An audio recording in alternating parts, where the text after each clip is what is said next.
Welcome back once again. आपको एक दफ़ा फिर खुशामदीद कहेंगे। प्रोग्राम का दूसरा हिस्सा है और इसमें जो मौजू है वो थोड़ा सा मुख्तलिफ है।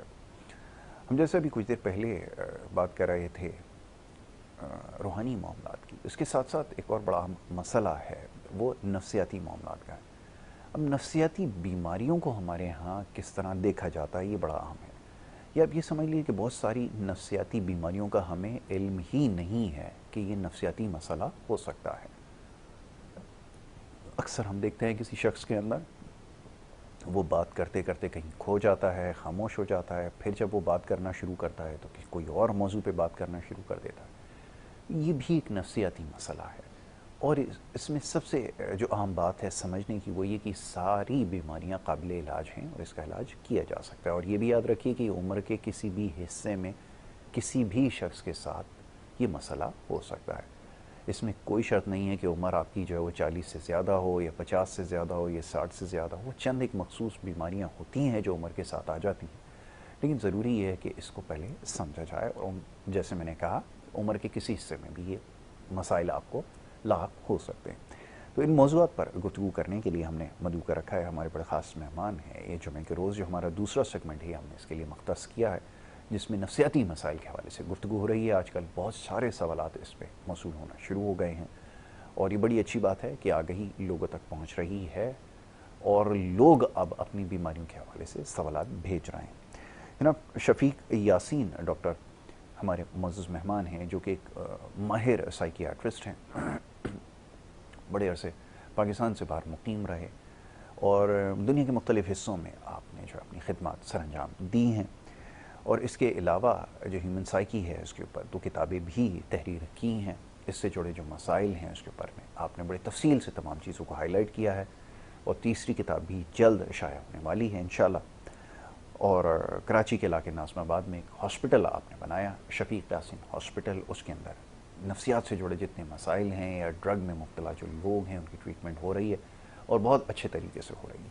डॉक्टर शफीक यासीन को मैं खुशामदीद कहूँगा। Thank you so very much doctor साहब for being with us once again. Thank you. Doctor साहब बहुत इंटरेस्टिंग क्वेश्चंस मौसूल हो रहे हैं। इंटरेस्टिंग इन अ सेंस कि लोगों को अब शायद समझ में आना शुरू हो गया है कि नफ्सियाती मसाइल हैं। जैसे हमने अक्सर देखा है बच्चों और बड़ों में कि कोई बात अगर उनको बताई जाए तो वो याद नहीं रख पाते। इसी तरह जो हमारे यहाँ आपको पता है करिकुलम है वो मेमोराइजेशन के ऊपर ज़्यादा वो करता है, बेस करता है, तो उनको मेमोराइज़ करने में चीज़ें मुश्किल हो रही हैं। अच्छा, फिर हमारे यहाँ प्रॉब्लम ये होता है कि ऐसे बच्चों को या बड़ों को ट्रीट करने के लिए, कोई बात याद रखने के लिए फिर उनके साथ जो है वो हमें थोड़ा सख्त होना पड़ता है, बच्चों के साथ ख़ास तौर पे, और उसका नतीजा ये निकलता है कि वो कोलैप्स कर जाते हैं। तो मैं चाहूँगा ज़रा पहले यहाँ से गुफ्तगू आगाज़ की जाए, फिर जो और दीगर बीमारियाँ मैं उसकी तरफ आता हूँ। जी बिल्कुल।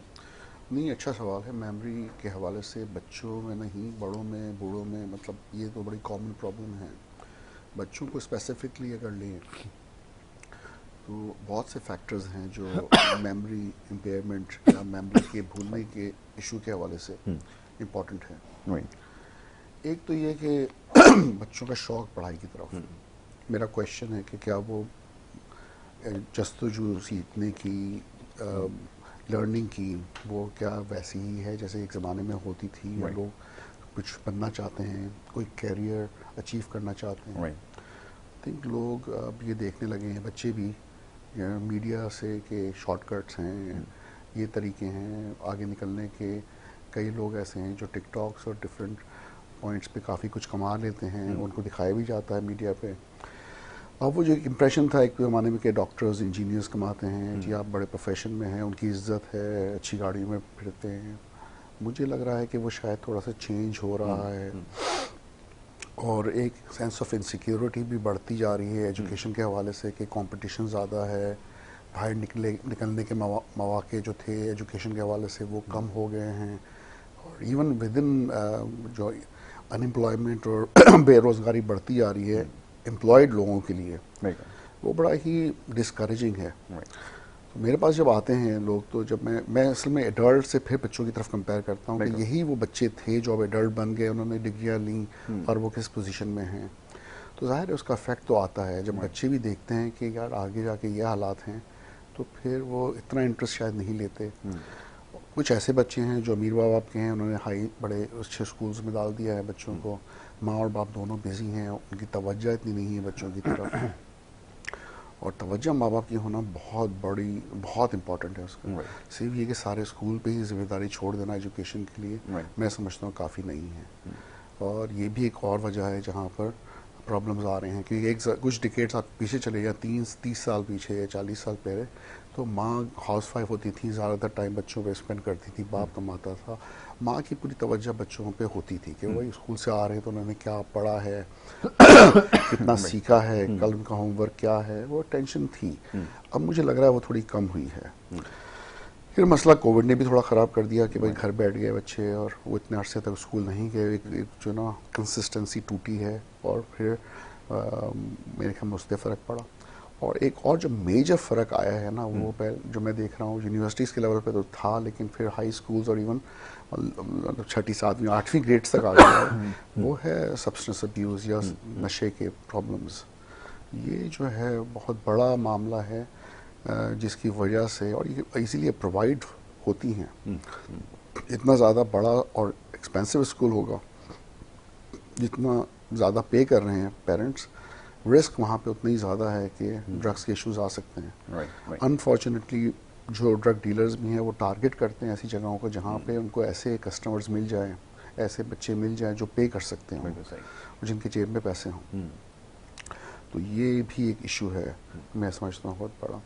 फिर मज़ीद बहुत से इश्यूज़ हैं जो कि बहुत ज़रूरी हैं। बच्चों में डिप्रेशन का होना, एंजाइटी का होना, घबराहट बेचैनी का होना, खौफ का होना, और फिर डेवलपमेंटल इश्यूज़ के हवाले से बच्चे जब बड़े हो रहे होते हैं तो कहीं ना कहीं कोई ट्रॉमा का होना, अब्यूज़ का होना, क्योंकि जब बच्चे इमोशनली स्टेबल नहीं होंगे ना तो उनकी कंसंट्रेशन भी सही नहीं होगी, उनका ध्यान पढ़ाई में नहीं लगेगा, वो बेचारे फिर ट्राई करेंगे कि अपने फ्रस्ट्रेशन को किसी न किसी को बताएं, फिर वो छुपाते इसलिए भी हैं कि कोई सुनने वाला नहीं होता, शायद माँ बाप को ऐसा टाइम नहीं होता, दोस्तों में मिल जाते हैं, फिर वो किसी और ही डायरेक्शन में निकल जाते हैं। तो एक के बाद एक प्रॉब्लम, शायद छोटे प्रॉब्लम से बड़ा प्रॉब्लम, उसके बाद और बड़ा प्रॉब्लम आता चला जाता है, और फिर एक नफ्सियाती मरीज़ में वो तब्दील हो जाते हैं। तो अगर पहले ही उस मामले को डील कर लिया जाए तो शायद वो इतने आगे तक ना जाए। बिल्कुल ठीक है। तो कहने को तो बहुत चीज़ें हैं, मैं बोलता चला जाऊंगा, इसमें फैक्टर्स की कोई कमी नहीं है। न्यूट्रिशन और स्क्रीन, ये दो चीज़ें और भी मैं समझता हूँ, जरा सा बोल देता हूँ उसमें कि बच्चे आजकल ये बहुत कर रहे हैं कि इंडोर एक्टिविटीज़ में विटामिन डी डेफिशिएंसी बड़ी कॉमन हो रही है, आउटडोर एक्टिविटीज़ कम हैं, स्पोर्ट्स इतना नहीं खेल रहे हैं, उससे भी बोन्स और न्यूट्रिशन दिमाग के हवाले से भी फ़र्क पड़ता है। अच्छा, ओमेगा 3 मछली में होता है, अच्छे फूड्स में होता है, हम जो खाना खा रहे हैं कि बच्चों को खिला रहे हैं उसमें क्या चीज़ें ऐसी हैं जो कि हेल्थ रिक्वायरमेंट बच्चों की हैं, और फिर पिज़्ज़ा बर्गर्स और बाहर के खाने उन चीज़ों को डेफिनेटली पूरा नहीं कर सकते। स्वीट कैंडीज़ वगैरह आपको शुगर तो दे सकती है बहुत पीक पे जाके, लेकिन वो हाइपर एक्टिविटी बढ़ा सकती है बच्चों की, लेकिन वो आपकी कंसिस्टेंट परफॉर्मेंस को नहीं बढ़ा सकती। हाँ, तो बाहर की कंट्रीज में तो अब मैं देखता हूँ, जब भी गया हूँ बाहर, वो ग्लूकोज इंडेक्स देखते हैं कि ऐसा ना हो कि पीक जल्दी आए और जल्दी से वो। हाँ, यहाँ पर तो अभी भी एक बच्चे को कल ही ट्रीट कर रहा था, एंड ही वाज जस्ट 13, तो डेली स्ट्रिंग पी रहा है वो, और उसको मैंने बड़ी समझाने की कोशिश की, ना सिर्फ किडनी के लिए बल्कि ब्रेन के लिए भी बहुत डेंजरस है स्ट्रिंग का पीना या इस तरह की कोई भी एनर्जी ड्रिंक्स पीना। तो अवेलेबिलिटी तो है, अनफॉर्चुनेटली तो जिम्मेदारी गवर्नमेंट की या हायर सोसाइटी की है, जो पॉलिटिशियंस हैं या जो इन्फोर्समेंट लॉ इन्फोर्समेंट डिपार्टमेंट्स हैं, कि ड्रग्स को किस तरह से रोका जाए और किस तरह से इस तरह की चीज़ों को डिस्करेज किया जाए जो कि हार्मफुल है किसी भी बच्चे की या एडल्ट की सेहत के लिए। वो तो अलग मैटर है, लेकिन एज अ पर्सन हमारी कितनी नॉलेज है हेल्थ के हवाले से कि क्या खाना चाहिए क्या नहीं खाना चाहिए, क्या वो सब सीखना बहुत ज़रूरी है। सीखना ज़रूरी है। लेकिन से आज सुबह सबसे पहली जो खबर मिली वो ये कि जापान के अंदर लेजिस्लेशन की गई है कि ये जो सीरियल्स आप देखते हैं बच्चों को जो दिए जाते हैं, पाकिस्तान में तो शायद इतना नहीं है कि मुख्तलिफ़ किस्म के दूध में डाल के सीरियल्स दिए जाते हैं कलर वाले, और बहुत सारे इस तरह के पफ्स हैं या जो भी हैं उनके ऊपर बैन लगा दिया गया है। अब आप देखिए कि हमारे यहाँ एनर्जी ड्रिंक्स के और ये जो सॉफ्ट ड्रिंक्स हैं, बेवरेजेस हैं, इसके एड्स कितनी दफ़ा चलते हैं यहाँ। You can not even count them कि कितनी दफ़ा दिन में उसको रिपीटेटिवली चलाया जाता है। वो ये इतनी ख़तरनाक चीज़ है कि मैं हैरान हो रहा था। मैं दूसरे दिन ये बता रहा था कि कि आपने सिगरेट के ऊपर तो आपने वो लगा दी है पाबंदी वर्ल्ड वाइड, लेकिन ये जो सॉफ्ट ड्रिंक्स हैं, मैं इसको चैलेंज कर सकता हूँ कि ये सिगरेट से 10 गुना ज़्यादा हार्मफुल है। इसके तो आप बड़े अच्छे अच्छे कमर्शियल बना कर चला रहे हैं और उसको आपने बैन किया हुआ। मतलब वो भी ठीक है, बैन होना चाहिए, लेकिन जो उससे ज़्यादा ख़तरनाक चीज़ है उसकी तो प्रमोशन सारा दिन हो रही है। देखिए इंटरनेशनल पे जो मतलब सिगरेट की जो पाबंदी लगी है, मैं समझता हूँ अगर इंटरनेशनल प्रेशर नहीं होता तो शायद यहाँ पे भी अभी तक नहीं लगी होती पाबंदी। तो वो तो I think we can't take the credit for it in any way. ऐसा ही आपने सही कहा। हम कोई किसी चीज़ का क्रेडिट ले तो सकते हैं, लेकिन मसला है कि इनिशिएशन यहाँ पर होगा कि कहीं बाहर के मुल्क में होगा और फिर शायद बाद में यहाँ आए। हो भी सकता है ये फिर वहाँ पर स्टार्ट हो जाए कैंडी शुगर वगैरह पे थोड़ा और फिर यहाँ पे आए। लेकिन क्या फ़ायदा कि आप किसी के देखा देखी तो ये कर रहे हैं, लेकिन जब आप वो जानते बूझते हुए अब भी इन्फोर्स नहीं कर रहे, बाहर के मुल्कों को छोड़े वो क्या करते हैं क्या नहीं करते, हमें तो अपने मुल्क को देखना है। बिल्कुल ऐसा ही है। नहीं कि सबसे ख़तरनाक जो फूड बच्चे कंज्यूम करते हैं या बड़े भी कंज्यूम करते हैं, उसमें आज आप जाकर अगर मौका मिल जाए तो उसको स्टडी करें। ये जो इंस्टेंट नूडल्स जिसके इश्तिहार आप सुबह से लेकर शाम तक देखते हैं, ये इस कदर ख़तरनाक चीज़ है कि मैं अगर यहाँ इसके ऊपर बात करना शुरू करूँ तो मेरे ख्याल में प्रोग्राम ख़त्म हो जाएगा। और इसको बड़े मज़े से बच्चे खा भी रहे हैं और उनको हर 2 मिनट के बाद 2 मिनट में तैयार है। अब बच्चों को ला के जो है वो दे रहे हैं। बड़ों को भी मैंने देखा है, मेरे अपने स्टूडेंट्स जब देखें आप वो इंस्टेंट नूडल्स है वो सर ये बड़े टेस्टी होते हैं। वो टेस्टी तो हैं लेकिन उसके नुकसानात ज़ाहिर है कि नहीं पता। ये इस सूरत हाल है। मूविंग फॉरवर्ड थोड़ी सी बात हो जाए मेमोरी लॉस के हवाले से।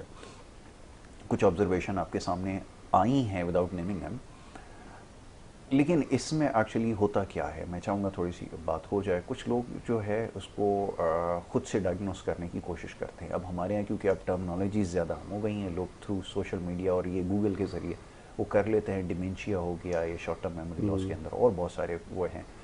तो क्या इसके लिए साइकियाट्रिस्ट की ज़रूरत है? अमूमन सेल्फ मेडिकेशन की तो लोग चले जाते हैं। जी ट्रीटेबल है, that is more important. Generally मैं एक बात कर रहा हूँ कि मैं समझता हूँ कि 30 to 40% पाकिस्तानी या शायद इससे ज़्यादा सब डॉक्टर्स ही हैं जी जी अपना इलाज कर रहे हैं। कल भी मैं एक फैमिली तो हस्बैंड वाइफ को थोड़ा डांट रहा था। वाइफ को मेडिकेशन दी, उसने अगले दिन से अपने शौहर को खिलानी शुरू कर दी कि तुम्हें भी गुस्से का मसला, तुम भी खाओ। मैंने कहा आप तो डॉक्टर बन गई हैं, आ जाए यहाँ प्रैक्टिस करना ही शुरू कर दें।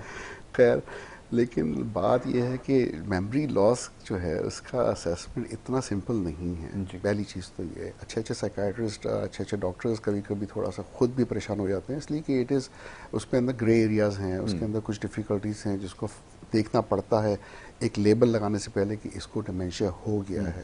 देखिए it's a big diagnosis from my point of view. इंसान को लेबल लगा देना कि ये डिमेंशिया का पेशेंट है, इट्स अ इरिवर्सिबल डायग्नोसिस। किसका मतलब है ये फिर ठीक नहीं हो सकता, ये रिवर्स की तरफ भी जा सकता है। कई और ऐसी चीज़ें हैं जो रिवर्स हो सकती हैं और उसके लिए एक इंसान के लिए जो 60-65 प्लस हो गया है, ऐसा लेबल लग जाना कि बाद में उसकी फंक्शनिंग भी ख़त्म हो जाएगी, वो चल फिर भी सही नहीं सकेगा, ना सोच सकेगा, ना अपना काम कर सकेगा, ना रोज़मर्रा की चीज़ें वो भूल जाएगा और एक बर्डन पड़ जाएगा फैमिली के ऊपर। तो ये कोई छोटा मोटा डायग्नोसिस नहीं है, पहली बात तो ये। दूसरा ये कि एक्चुअल जो डायग्नोसिस ऑफ डिमेंशिया है उसके अम्ब्रेला के अंडर भी कम से कम 10+ डायग्नोसिस आते हैं। 10 से ज़्यादा? जी, बिकॉज सबसे कॉमन जो डिमेंशिया है वो तो अल्जाइमर्स डिमेंशिया है, ठीक है। अराउंड जो है ना तकरीबन 60% जो भी पेशेंट्स हम देखते हैं 50 to 60% उनको अल्जाइमर्स डिमेंशिया होता है। उसके बाद दूसरे नंबर का जो मोस्ट कॉमन डिमेंशिया वो वैस्कुलर डिमेंशिया है।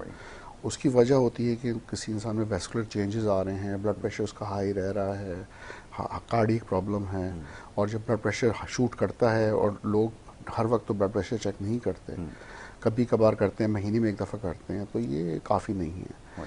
दिमाग को छोटे छोटे जख्म बनने शुरू हो जाते हैं। जब भी ब्लड प्रेशर बढ़ता है वो किसी न किसी हिस्से में छोटे छोटे जख्म बनाता है। कभी बहुत ज़्यादा बढ़ जाए जो स्ट्रोक के लेवल तक जा सकता है, वो बड़ा जख्म बनाता है। इसे TIA कहते हैं, जिसे ट्रांजिएंट इस्चेमिक अटैक। इसमें छोटे छोटे कन्फ्यूजनल पीरियड आते हैं। कन्फ्यूजनल पीरियड के वैसे आप नॉर्मल है, मैं बात कर रहा हूँ, अचानक से 15-20 मिनट के लिए मैं अजीबोगरीब बातें करना शुरू कर दूँ कि जिसका नॉर्मल लाइफ से कोई ताल्लुक ही ना हो। कुछ लोग समझेंगे पागलपन है, लेकिन कन्फ्यूजनल स्टेट होते हैं। तो ये वेस्कुलर डिमेंशिया का हिस्सा होता है जो फ्लक्चुएटिंग कोर्स होता है, कि मतलब एक जैसा नहीं रहता। उसमें कभी कभी कन्फ्यूजन बढ़ती है, कभी कभी इंसान ज़्यादा क्लियर हो जाता है। फिर लेवी बॉडी डिमेंशिया है, बिल्कुल डिफरेंट है। इसी तरह हंटिंगटन कोरियाज हैं, पार्किंसोनिज्म है। कहने को तो बहुत से डिमेंशियाज हैं, मैं आज का पूरा दिन के अगले 3-4 घंटे या अगले सेशंस लगा दूंगा तब भी शायद डिमेंशिया पूरा ना हो, सिर्फ डिमेंशिया पूरा ना हो।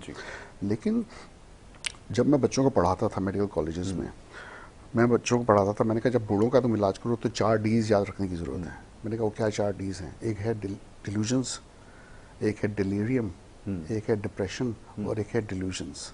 ठीक है, और dementia is at the top. तो ये 4 Ds हैं।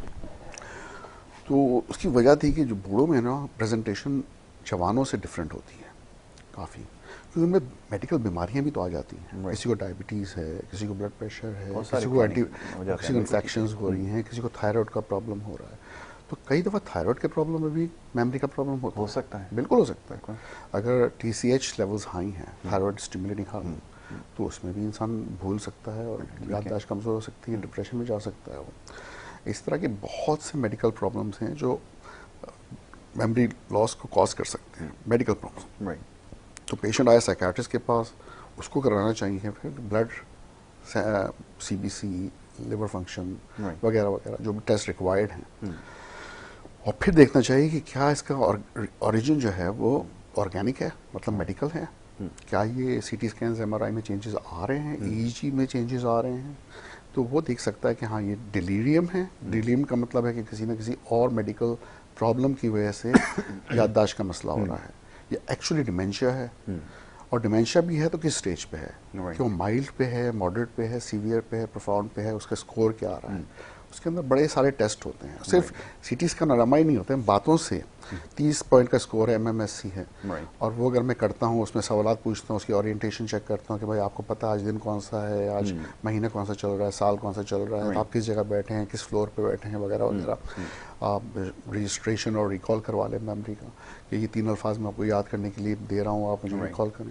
और फिर पूरा आपने मेमोरी टेस्ट का भरा। फिर फ्रंटल लोब के अलग टेस्ट हैं, टेम्पोरल लोब के अलग टेस्ट हैं, आपने क्लॉक बनवा दी, लूरिया टेस्ट कर दिया, फास्ट टेस्ट कर लिया, एब्स्ट्रैक्ट टेस्ट, डिफरेंसेस, सिमिलैरिटीज, उसके बहुत से और टेस्ट हैं जो आप कर सकते हैं एज अ साइकियाट्रिस्ट पेशेंट के साथ। Giving 15 minutes to half an hour आपने सिर्फ कॉग्निटिव असेसमेंट किया, आपको अच्छा खासा आइडिया हो सकता है कि पेशेंट का कॉग्निशन किस स्टेज पे है, उसकी स्कोरिंग कितनी है, और वो मेमोरी के किस पॉइंट पर है। सेइंग दैट एक दफा सेट किया, दूसरी दफा जरूर करना चाहिए कि उसमें फ्लक्चुएशन तो नहीं आ रही। ये भी हो सकता है कि कोई एनवायरमेंटल फैक्टर्स ना हो, बिल्कुल फैमिली के साथ आया अंडर प्रेशर, वो शायद सही से परफॉर्म नहीं कर पा रहा, उसका आपने अकेले देखा है, किस टाइम ऑफ द डे देखा है, और बाकी चीज़ें जब तक वो करा के लाया फिर उसको रिपीट करें, तो बहुत सी अलग है। फिर एक और बहुत इंटरेस्टिंग टर्म है यासिर, वो से हम कहते हैं सूडो डिमेंशिया, मतलब नकली डिमेंशिया। नकली डिमेंशिया। और वो होता है कि कई लोग जिनको डिप्रेशन होता है, जो मोटिवेटेड नहीं होते, इंटरेस्ट नहीं लेते, बिल्कुल मायूस रहते हैं, नेगेटिव सोचते रहते हैं, अपने ख्यालों में रहते हैं, उनके अंदर भूलने की बीमारी आ जाती है।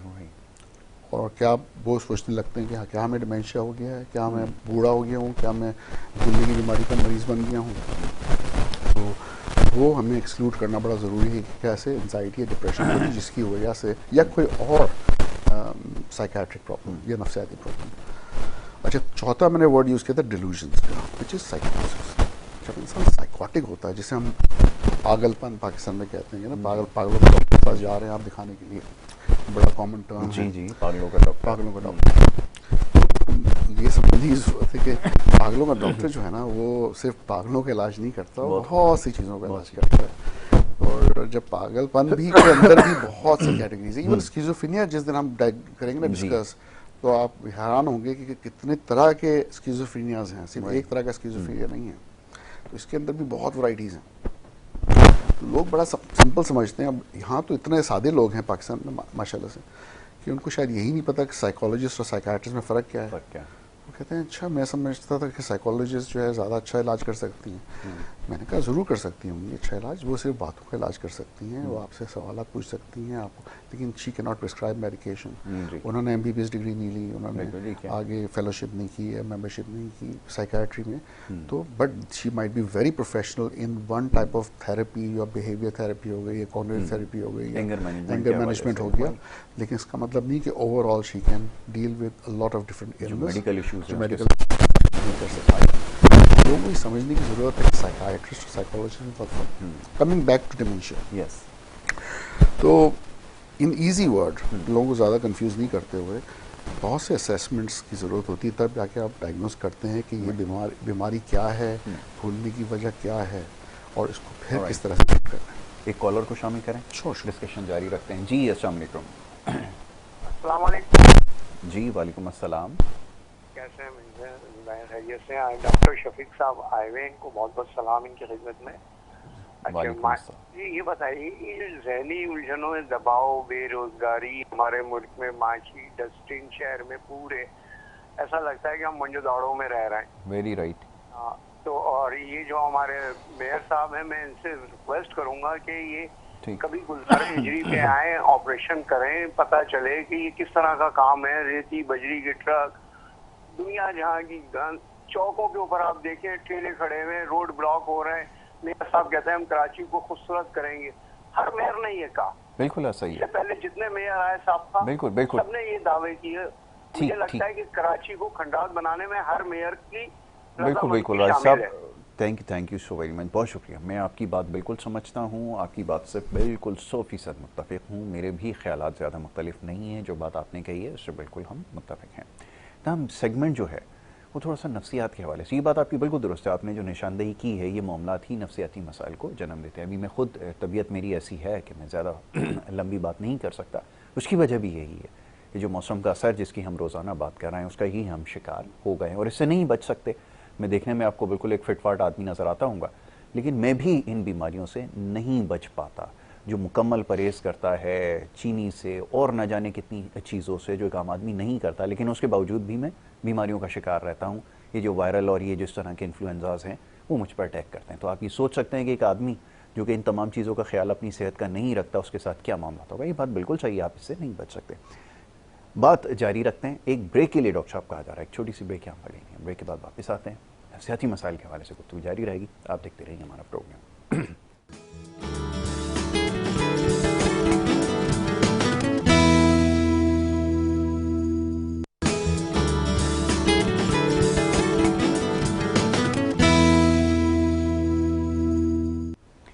Welcome back once again. और ब्रेक पे जाने से पहले बात हो रही थी मुख्तलिफ बीमारियों के हवाले से, चीज़ों को याद रखने में जो दुश्वारी होती है या अक्सर नहीं याद रख पाते, उस बीमारी को क्या कहते हैं, उसकी कितनी स्टेजेस होती हैं, कितनी काबिल इलाज हैं, कितनी काबिल इलाज नहीं भी हैं, और अगर नहीं है तो उसकी वजूहत क्या हैं। वो तमाम मामलात हैं जिसके ऊपर हमने गुफ्तगू की।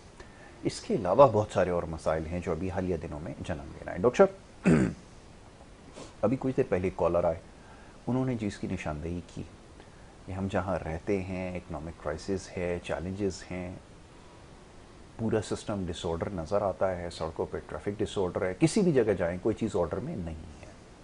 एक नॉर्मल बंदा है जिसकी ऑब्जर्वेशन सही तरह से काम करती हो, नॉर्मल पर्सन हो, ह्यूमन बीइंग हो, वो इन चीज़ों से ठीक अपने आप को नहीं रख पाता है, जिसकी वजह से हम हाइपर एग्रेशन का शिकार हो रहे हैं। हमें बहुत ज़्यादा जो हम इंटॉलरेंट हो गए हैं, ये सारी चीज़ें हमें अब नज़र आना शुरू हो गई हैं, जो सड़कों पे हर जगह हमें नज़र आती है। कैसे इससे बचा जा सकता है? ये तो बड़ा मुश्किल क्वेश्चन है। ये बड़ा मुश्किल सवाल है। ये आपने, I think the most difficult question जब से मैं इन सेशंस में आ रहा हूँ, इसलिए कि जो चीज़ें आपके कंट्रोल में ना हो ना, उसको तो आप चेंज नहीं कर सकते।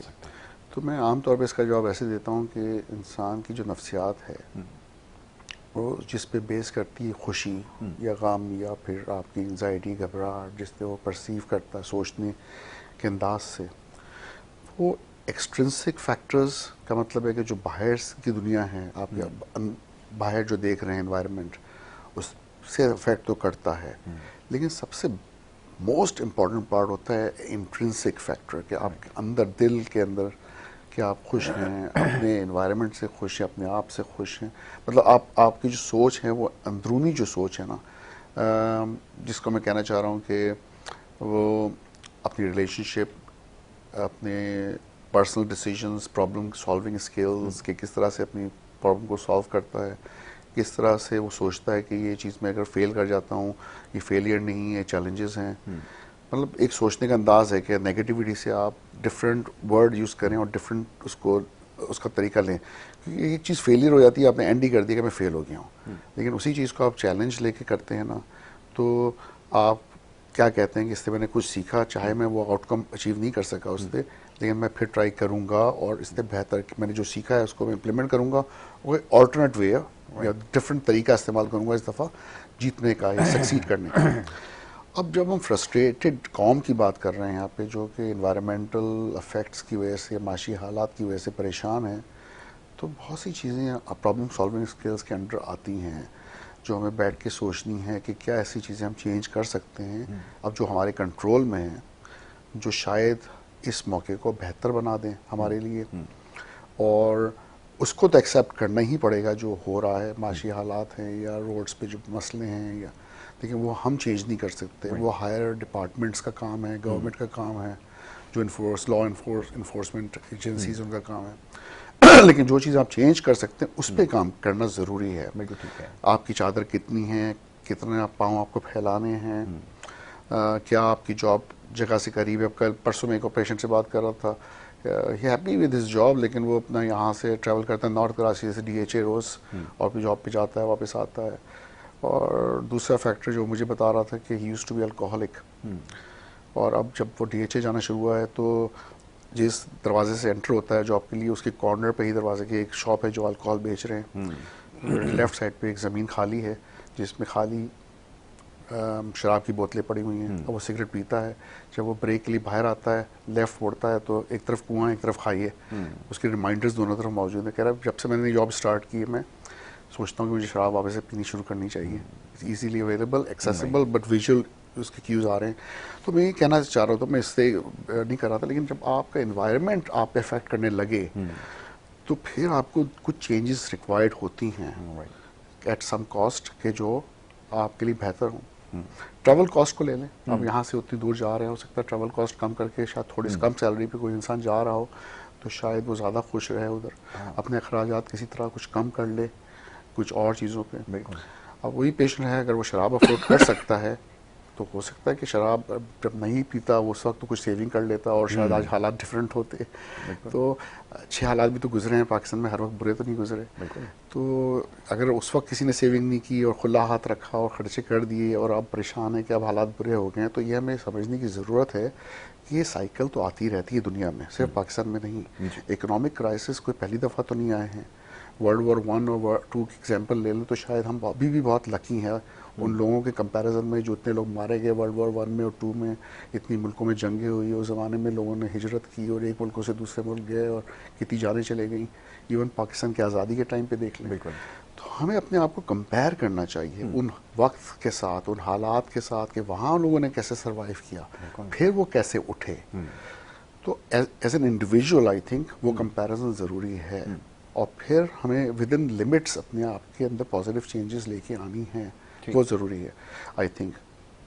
अच्छा, एक कॉलर हमारे साथ हैं, उनकी बात सुनते हैं, गुफ्तगू जारी रखते हैं। जी अस्सलाम वालेकुम।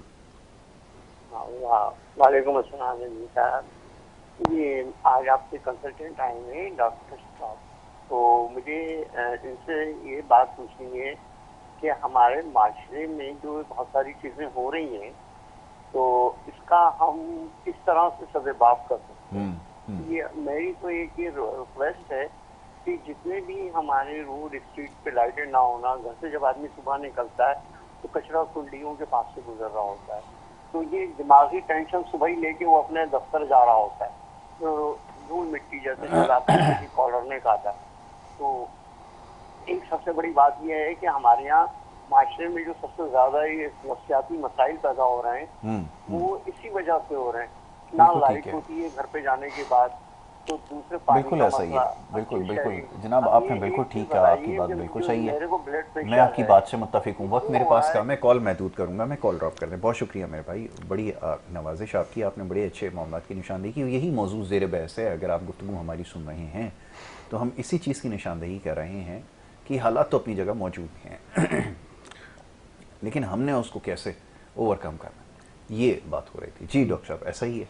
ऐसे ही है। इस पॉइंट पे मैं एक पॉइंट में कहना चाहूँगा कि ये सिर्फ ब्लेम करना ही काफ़ी नहीं है। मैं एक जगह क्लिनिक करता हूँ जहाँ आपको पता नाज़िमाबाद में, गाड़ी में पार्क करता हूँ बाहर, गाड़ी में साफ़ क्लीन होके गाड़ी आती है, बिल्कुल चमकती गाड़ी, मैं वहाँ खड़ी करता हूँ और सिर्फ 4 घंटे बाद जब मैं क्लिनिक से निकल के आता हूँ तो वो पान से भरी होती है, कचरों से भरी होती है, अंडे के छिलकों से, चाय की पत्तियों से, क्योंकि ऊपर बिल्डिंग में अपार्टमेंट में लोग रहते हैं, जी।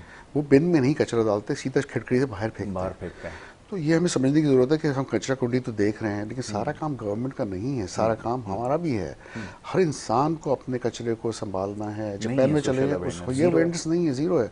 तो ये तो बड़ा आसान है, आप पॉइंट आउट कर दें गवर्नमेंट को। और मैं नहीं कह रहा गवर्नमेंट बहुत अच्छी, मैं डेफिनेटली मैं सपोर्ट नहीं कर रहा, जो कचरा है वो कचरा है, लेकिन हर इंसान अपना भी हक अदा करे ना, थोड़ा थोड़ा, तो बड़ा फर्क पड़ सकता है इससे, बहुत फर्क पड़ सकता है। क्योंकि हम जिस सोसाइटी में, एक तो ना एजुकेशन है, ना अपब्रिंगिंग सही हुई है, ना माँ बाप ने घर में बिठाकर बच्चों को बताया कि कचरा सड़क के ऊपर नहीं फेंकना, उसको बुराई को बुराई नहीं समझते। आप देखें किसी भी जगह चले जाएं आप, ये पादराबाद के अंदर आप देखें इस इलाके का जो हाल है वो यहाँ के लोगों ने किया है। जगह जगह कचरे के ढेर हैं, जगह जगह आपको गंदगी गलाजत नज़र आएगी। यहाँ के लोग हैं रहने वाले जो ये सब कर रहे हैं, बाहर से किसी ने आके नहीं किया। तो ये एक बड़ी वजह है जिसकी आपने निशानदेही की है। तो ये सब मसाइल हैं, सबके साथ हैं, हम और आप इसका शिकार हैं, बिल्कुल हैं, हम भी हैं, लेकिन इसका मतलब ये नहीं है। अच्छा, मैं अपनी मिसाल इसलिए दे सकता हूँ कि मैं जब ये सारी चीज़ें नॉनसेंस देखता हूँ तो मेरे लिए भी बड़ा मुश्किल होता था। पहले तो मैं बड़ा हाइपर एग्रेसिव हो जाया करता था, मैं जाकर लड़ाई लोगों से शुरू कर देता था, ये कर देता था। लेकिन फिर नतीजा क्या निकलता है? रिग्रेट, आपको अफसोस होता है कि आपने किसी के साथ ज़्यादती की, किसी के साथ आपने किसी को पिटाई कर दी। बाद में क्या नतीजा, जैसे मैंने आपको कहा, फिर ये सोचा कि अगर ये सारी चीज़ें इसी तरह चलती रहीं तो मामला नहीं चलेगा। अगर यहाँ रहना है तो आपको फिर डिग्निटी के साथ चीज़ों को इग्नोर करना होगा। और यही हुआ, जब इग्नोर करना शुरू किया तो नाउ एवरीथिंग इज़ नॉर्मल। तो ये डॉक्टर साहब एक बड़ा है कि हमारे यहाँ, तो मैं चाहूँगा ज़रा टॉलरेंस के ऊपर तो एक बहुत बड़ा प्रॉब्लम बन गया है सोसाइटी में। लोग बहुत ज़्यादा इम्पेशेंट भी हैं, इंटॉलरेंट भी हैं। जी डॉक्टर साहब, वाकई आपके ख्याल में बीमारी है? ये तो बहुत ज़्यादा है जी। रोड रेज हो गया, टॉलरेंस का कम होना। आपने किसी से बात इसलिए नहीं कि आप झगड़ा करने जा रहे हैं, उसको समझाने की कोशिश करने के बीच गए ना, तो उसने नेगेटिव ले लेना है और झगड़ा शुरू कर देना है। सुनना नहीं है, बोलना है। तो मसला है कि एक गुफ्तगू जो होती है ना, वो नॉर्मली 2 वे होती है। एक महज़ब कौम जो भी होती है वो सुनती भी है, बोलती भी है, बोलने का मौका भी देती है। और ये बड़ा अनफॉर्चुनेट है कि हम सोचते हैं कि जहां हम डोमिनेट कर सकते हैं, ओवर का पावर हो सकते हैं, वही जीतने का तरीका है। गाड़ी भी चलाएं तो इस तरह चलाएं कि दूसरों को भी लगे कि हम बुली कर रहे हैं, गुस्सा रहे हैं, ताकि वो डर के पीछे हट जाए। तो या तो वो सही रह सकता है जो डर के पीछे रह जाए, या फिर जो निकाल दे। बैलेंस होके सिविलाइज तरीके से एक दूसरे को रास्ता देना, या वो भी हमारे मुझे नज़र नहीं आता। कोई बेसिक एजुकेशन में है ही नहीं है। कोई औरत या बूढ़ी औरत खड़ी है, अगर आपने गाड़ी रोक भी ली तो फिर वो पीछे वाले नाराज़ हो जाते हैं। एक तो स्कूटर पे, मैं ज़्यादा पुरानी बात नहीं कर रहा, सिर्फ ये 3 हफ्ते पुरानी बात कर रहा हूँ। मैं पेट्रोल स्टेशन की गाड़ी मोड़ी और सामने से एक स्कूटर आया और उसमें एक हस्बैंड, वाइफ और एक बच्ची थी, यंग फैमिली थी। मैंने गाड़ी रोक दी कि वो वहाँ से गुजर जाएं, और मैंने कोई एक्सपेक्ट नहीं किया, मैंने कहा गुजर जाएंगे। लेकिन उसने जिस तरह से मुंह बनाया मुझे देख के, मुझे लगा कि शायद वो ये सोच रहा है कि मैं उसकी वाइफ की वजह से वहाँ रुका हूँ, जो शायद देखने में अच्छी है। मुझे नहीं पता क्या उसके दिमाग में आया, लेकिन उसके एक्सप्रेशंस देखते ही मुझे लगा कि ही वॉज नॉट थैंकफुल होना तो दूर की बात है, he was upset with me. बाहर के मुल्कों में ऐसा नहीं होता, गाड़ी रोकते हैं किसी के लिए तो चलिए वो अप्रिशिएट नहीं करता तो तरीके से गुजर जाता है, और आपने किसी को रास्ता देना अच्छी बात होती है, बुरी बात नहीं होती। तो हम नेगेटिव बहुत लेते हैं चीज़ों को। एक तो हमारी trust as a common nation जो है ना वो ख़त्म हो चुकी है, एक दूसरे पर ट्रस्ट। ये अगर मेरे लिए कोई अच्छा कर रहा है तो इसमें भी उसी का कोई फ़ायदा होगा, ये हमारे अच्छे के लिए नहीं कर सकता। ये और ये एक और चीज़ जो है ना वो समझना कि हम में बहुत लोग ऐसे हैं जो अच्छे मुस्तैक, अमीर, फाइनेंशियली स्टेबल लोग हैं, हमारी तो बेसिकली रही भी गई, ये ऊपर लेवल और नीचे वाला लेवल, मिडिल क्लास तो क्रश होती जा रही है। बिल्कुल ऐसा ही। आई थिंक उनकी भी सेंस ऑफ ड्यूटी है, जो उनके पास पैसा है, जो मेरे ख्याल में बाहर जाकर शॉपिंग कर सकते हैं, ट्रैवलिंग कर सकते हैं, कि वो भी कुछ ना कुछ करें अपने से नीचे लोगों के लिए, कॉन्ट्रीब्यूट करें किसी भी तरीके से, चाहे अपना टाइम दें अगर पैसा नहीं दे सकते तो, या अपना स्किल्स शेयर करें, बिल्कुल ऐसा ही, अपनी नॉलेज शेयर करें, कुछ ना कुछ शेयर करें जो आपके पास है, कुछ ना कुछ हद तक पॉजिटिव बन के दिखाएं। मैं एक बड़ी रिसर्च देख रहा था कि हम लोग दुनिया में सबसे ज़्यादा इनसिक्योर लोग पाए जाते हैं, जो हर हवाले से इनसिक्योर हैं। यानी अगर हम किसी को हेल्प आउट भी करते हैं तो हम दिमाग में ये होता है कि अगर ये कल फाइनेंशियली स्टेबल हो जाएगा फिर नेवर नो मुझसे आगे निकल जाए, ये सोच के भी हम बहुत सारे लोगों की हेल्प नहीं करते। आप सोचें कि जब इस लेवल तक ख़तरनाक लेवल पे जब हम चले जाएंगे तो फिर हम लोग हेल्पलेस ही रहेंगे। मोस्ट वल्नरेबल नेशन हम हैं, यानी कि आप देखें जो कुछ हो रहा है बड़ी तल्ख बात हो जाएगी, हम लोग कुछ भी नहीं कर सकते। हम कोई भी हमारे ख़िलाफ़ कुछ कर ले, हम ना उसके ऊपर रिटेलिएट कर सकते हैं, ना उसको रेजिस्ट कर सकते हैं। इस लेवल तक हम लोग चले गए। यानी कि आप देखें कि कुछ हो रहा होता है हमारे बराबर में, नेबर में अगर कोई वो हो रहा हो तो हम खड़े हुए इंतज़ार कर रहे होते हैं कि जो वहाँ हो रहा है मेरे यहाँ तो कुछ भी नहीं है। सो राइट, ये हम इस लेवल तक आ गए। वेल डॉक्टर साहब, बातें बहुत सारी हैं, टाइम हमेशा एज ऑलवेज पता नहीं चलता, बड़ी तेज़ी से गुजर जाता है। मन्ना शॉर्ट अगर कुछ कहना चाहें ख़ास तौर पे उन पेशेंट्स के लिए जो आपसे रब्ता करना चाहते हैं, उनके लिए कुछ कहना चाहें? देखिए, मैं सोच के दुनिया आया कुछ और ना ही ऐसी कोई बात बोलूँगा कि जो बहुत ही एब्स्ट्रैक्ट हो, लेकिन बेसिकली सीधी सादी सी बात यह है कि नफसियाती अमराज हम में बहुत ज़्यादा कॉमन होते जा रहे हैं। हर दूसरा इंसान पाकिस्तानी इस वक्त कोई ना कोई एंजाइटी, डिप्रेशन, मायूसी, उदासी, परेशानी का शिकार है, नींद नहीं आना। तो ये कि अगर आप हेल्प लेते हैं, रादर कि आप फार्मेसी में जाएं कोई ऐसी दवाई लें जो कि ज़्यादा लंबे अरसे में जाके जिसके आप आदी हो जाएं और उसके नुकसानात बहुत हों जिस्म पे, आप साइकियाट्रिस्ट को ज़रूर कॉन्टैक्ट करें। Well, thank you so very much doctor साहब, डॉक्टर शफीक यासीन। बड़ी अच्छी गुफ्तगू आपके साथ रही और इंशाल्लाह इस सिलसिला आगे भी जारी रहेगा। यहाँ पर आपसे इजाज़त लेनी होगी, नेक्स्ट टाइम इंशाल्लाह प्रोग्राम में मुलाकात होगी। मोहम्मद यासिर और हमारी टीम को नई इजाज़त, अल्लाह के बाद।